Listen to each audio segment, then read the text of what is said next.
Hey guys, so I just wanted to do a quick little video here, basically looking at the main reasons why the Nexus 6P is the boss phone for 2015 when compared against the iPhone 6s Plus here.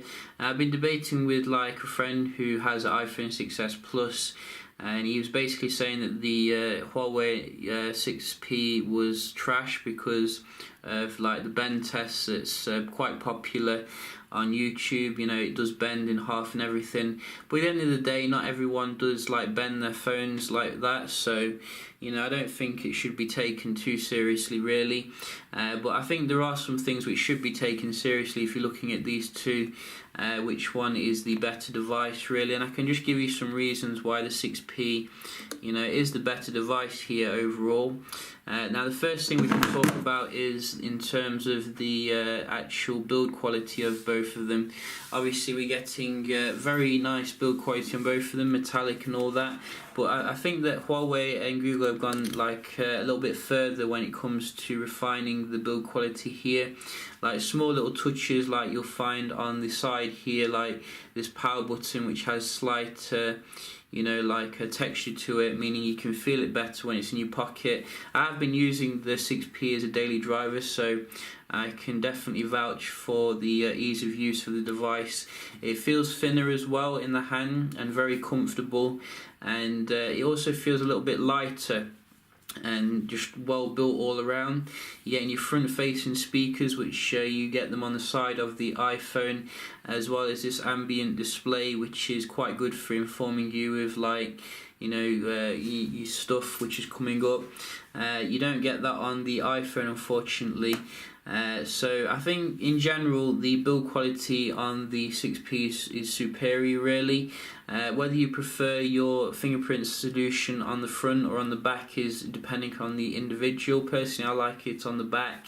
I think it rests quite well with the finger, so you know, that's just me. But another thing to consider there, if you do like your biometric security, a big thing to consider here is the display technologies. We were getting obviously full HD backlit LED in the iPhone 6s Plus versus the Quad HD Super AMOLED, which is a 2K display I think on the Nexus 6P, and both displays are very high quality, but you do definitely notice the increase in terms of the contrast levels on the Nexus 6P compared to the iPhone 6s Plus, particularly when you're on like a black background or doing something with like a lot of black on the screen.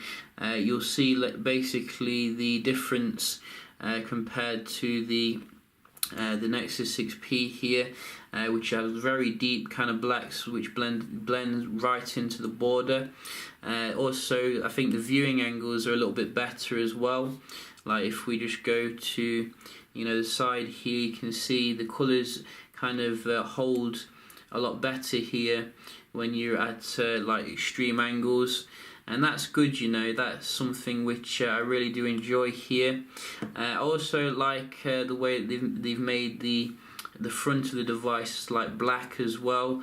I think it looks better with the silver finish here compared to the white on the iPhone, which looks a bit weird to me, but nevertheless that is another reason to go for the 6P here. You're getting a much better display technology. I think Apple definitely needs to step up its game there, as well as the bezel size is a little bit smaller as well, although both of them could improve on that as well.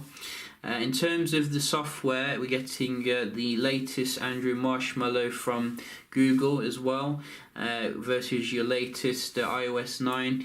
And iOS 9 is very good in terms of the usability, it's very easy to use, etc. But it doesn't offer anything like in terms of the speed over the Nexus 6P now. Android is definitely caught up when it comes to the optimization and, you know, the smoothness of it, which used to be that Apple used to brag about, you know, how it just works and everything, but you don't get that anymore.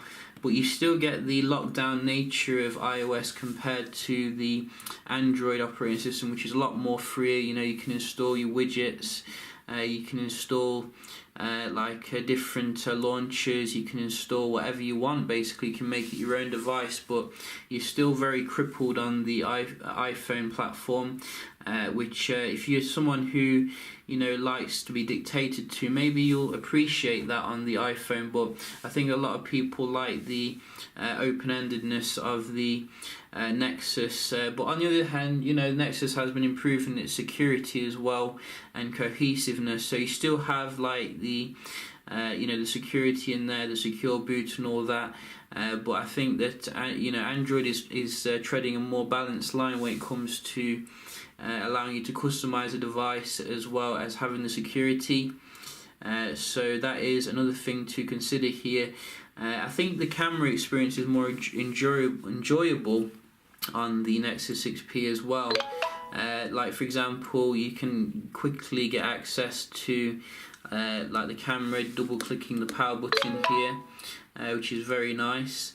And also we do get this amazing HDR plus mode, which is fantastic.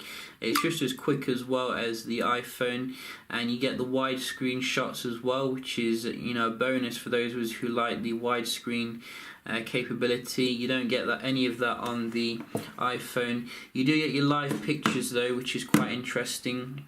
I think that Google could definitely copy that or innovate that.